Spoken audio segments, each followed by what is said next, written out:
কোনো সুরকারও নই, কোনো গীতিকারও নই। নিজের শখ থেকে ২ টা লাইন কথা বলার চেষ্টা করি। আর সেই ধারাবাহিকতায় আপনার সাথে ২ টা লাইন বলে শোনাবো। সেটা হচ্ছে যে, সময়ের সাথে, সাথে সবচাইতে জনপ্রিয় হয়ে ওঠা ২ টা লাইন। সেটা হচ্ছে যে, "একটি চা বানাও আমার জন্য।"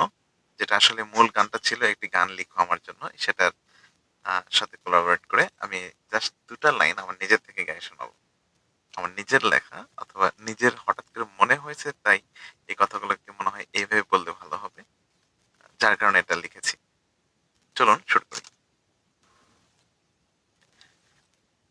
ইবাদত করো আল্লাহর জন্য,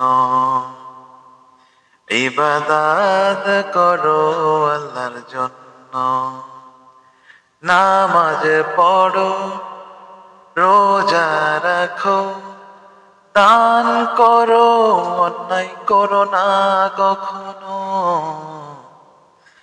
ইবাদত করো আল্লাহর জন্য, ইবাদত করো আল্লাহর জন্য।